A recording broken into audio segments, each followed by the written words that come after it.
4월 14일 수요일 출애굽기 5장 1절로 21절 말씀. 그 후에 모세와 아론이 바로에게 가서 이르되 이스라엘의 하나님 여호와께서 이렇게 말씀하시기를 내 백성을 보내라. 그러면 그들이 광야에서 내 앞에 절기를 지킬 것이니라 하셨나이다. 바로가 이르되 여호와가 누구이기에 내가 그의 목소리를 듣고 이스라엘을 보내겠느냐. 나는 여호와를 알지 못하니 이스라엘을 보내지 아니하리라. 그들이 이르되 히브리인의 하나님이 우리에게 나타나셨은즉 우리가 광야로 사흘길쯤 가서 우리 하나님 여호와께 제사를 드리려 하오니 가도록 허락하소서. 여호와께서 전염병이나 칼로 우리를 치실까 두려워하나이다.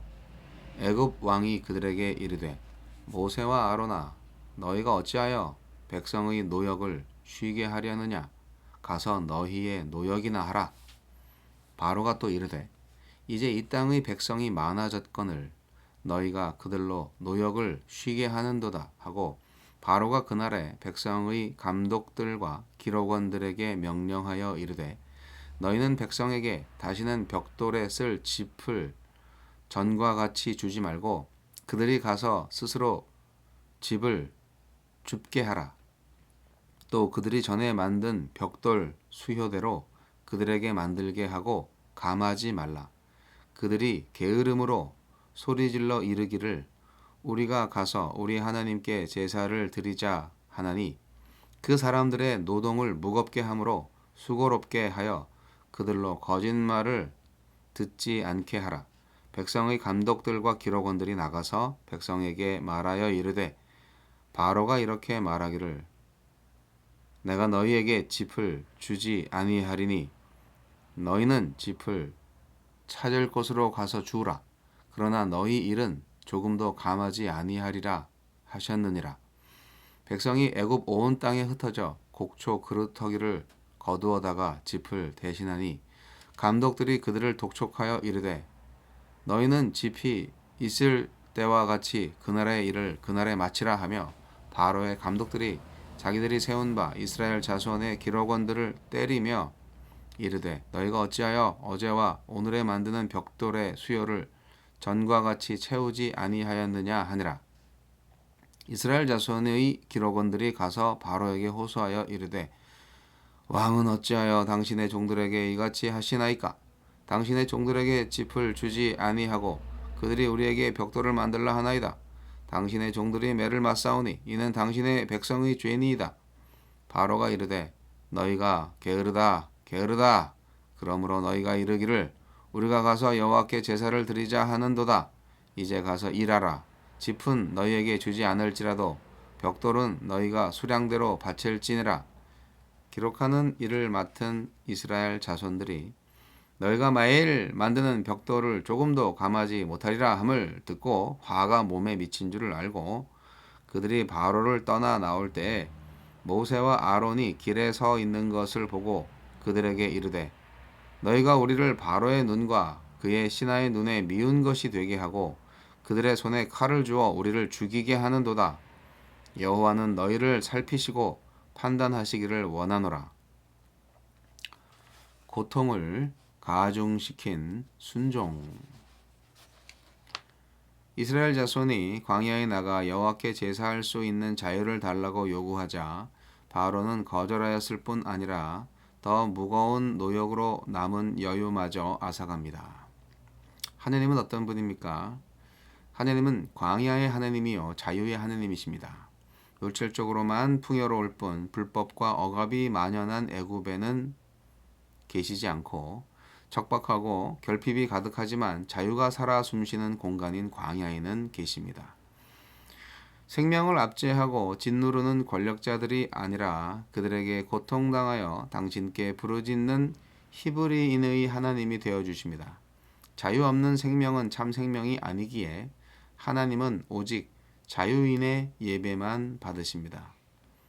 세속과 욕망에 매여 살지 않고 영과 진리 안에서 자유로운 자가 자유의 하나님을 뵐 수 있습니다. 우리에게 주시는 교훈은 무엇입니까?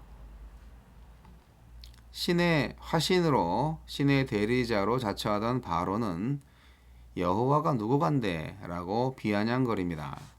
신격화된 가짜신과 무명의 진짜신 사이에 싸움이 시작된 것입니다. 이제 바로는 혹독한 대가를 치른 후 자신과 하나님의 실상을 대면하게 될 것입니다. 부와 권력의 이름으로 하나님을 조롱하는 세대에게 고개 숙이지 마십시오. 한 움큼의 생명과 자유도 주지 못하는 무력한 존재들일 뿐입니다. 바로는 제사 지낼 자유를 달라는 요구를 노역을 쉬려는 핑계로 간주하여 더 열악한 조건을 주고 똑같은 생산을 요구합니다. 이스라엘 자손의 기록원, 중간 관리자죠.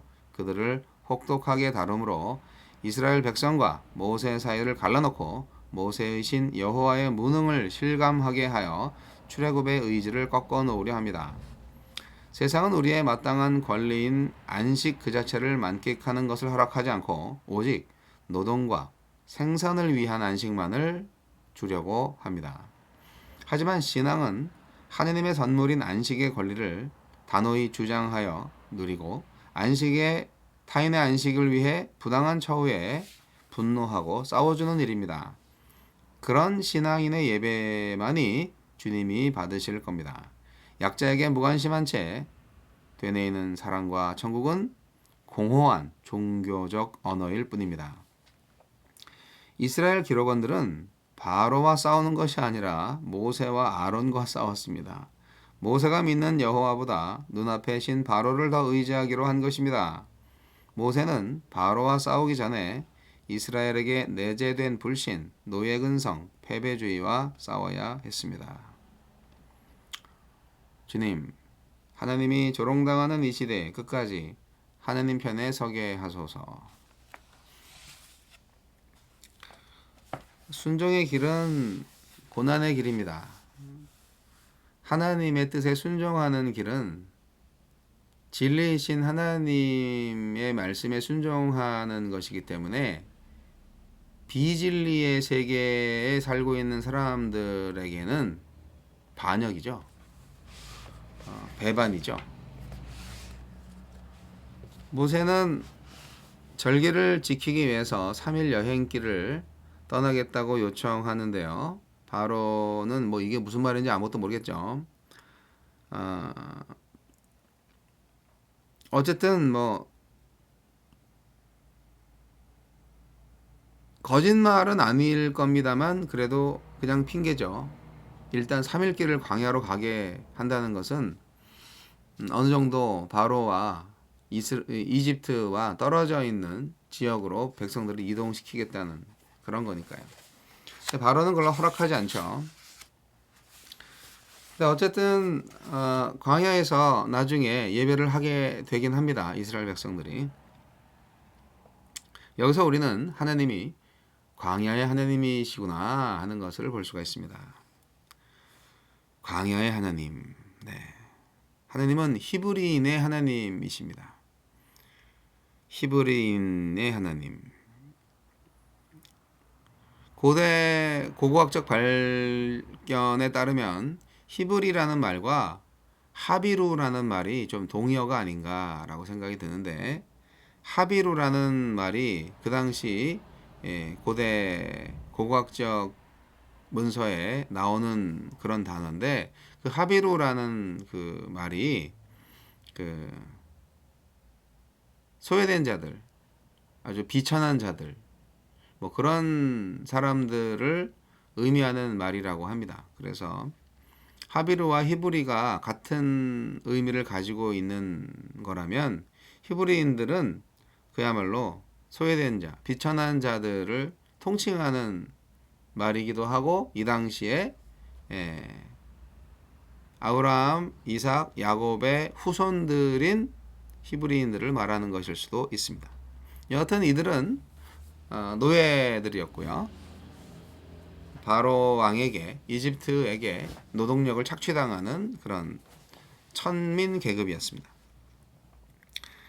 그래서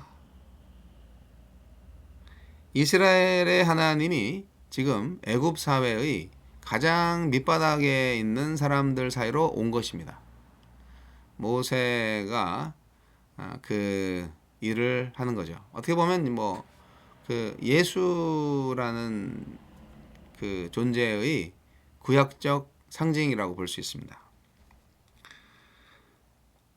그래서 우리가 가장 낮은 자리에 오신 예수님을 가장 낮은 자리에 오신 모세와 이렇게 일치시킬 수 있는 것입니다. 나의 백성을 해방시켜라. 바로 왕한테 당당하게 말을 하죠. 근데 바로가 대답을 어떻게 하겠어요? 네. 바로는 알 수 없는 하나님이죠. 여호와가 누군데 자기가 신인 줄 알고. 바로 왕은요, 광야의 하나님을 알기에는 너무나 높은 곳에 있었어요. 인간적으로. 너무나 많은 것을 가졌습니다. 인간적으로. 너무나 절대적인 권력을 가지고 있었습니다. 여호와를 멸시할 정도로 신과 다름없이 추앙을 받고 있었던 바로왕. 여호와가 누구이기에 뭐 이렇게 빈정거리는 그의 모습을 상상할 수 있을까요? 모세는 신의 이름으로 전달된 요구를 바로에게 했지만 바로는 이런 지하에 거절합니다. 출애굽기의 내용은요, 가짜 신과 진짜 신 간의 싸움이에요. 신과의 싸움이에요. 나중에 나오지만 그 10가지 재앙들이 다 그 이집트에서 섬기던 신들이에요. 신들이 무너지는 그런 것과 관련돼 있어요. 바로는 여호와를 무시하고 또 히브리인들을 무시합니다. 그 이스라엘의 중간 관리자들을 폭행하고 아주 그들에게 압박을 가해서 자기 동족을 잔인하게 관리하게끔 만듭니다. 네. 우리가 옛날에 일제시대 때 많이 당했던 그런 방법이죠. 자기 동족을 더 미워하죠. 자, 바로의 이 조치는 일시적으로는 성공하는 것처럼 보입니다. 동족 간에 분란이 일어납니다. 그래서 과연 어떻게 될 것인가?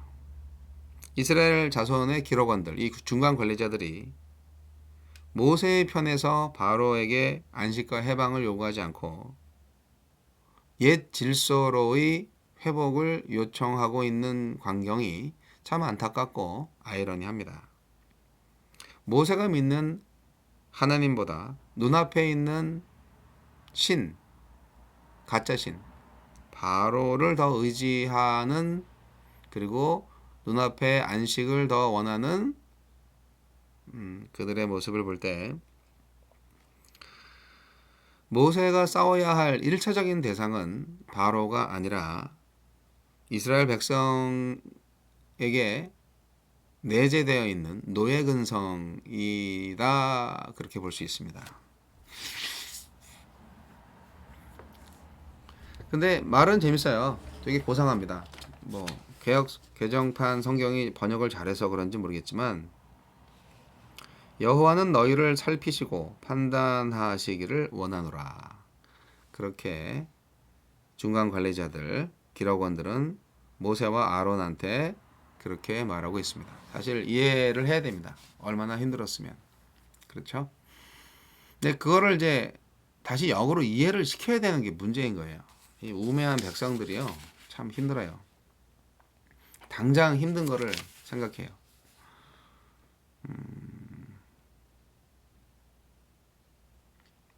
잘 모르겠어요. 오늘날 사실 그런 일들이 너무나 많이 일어나고 있어요. 이 땅의 기득권자들이 백성들을 억제하고 압박하면서 그들을 다스리는 방법, 그들을 자신들의 자신들을 동조하는 세력으로 만드는 방법들이 아주 교묘합니다. 온갖 거짓말이 난무하죠. 근데 백성들은 그거를 믿죠. 분별하지 못합니다. 그래서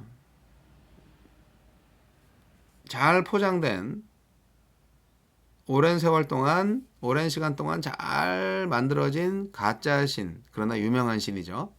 파라오. 그리고 이제 새로 등장하신 무명의 신, 야훼. 이 둘 중에 누구를 더 의지할 것인가? 그거를 분별하셔야 됩니다. 사랑하는 성도 여러분, 자유를 위한 순종의 첫걸음, 고난이 찾아옵니다.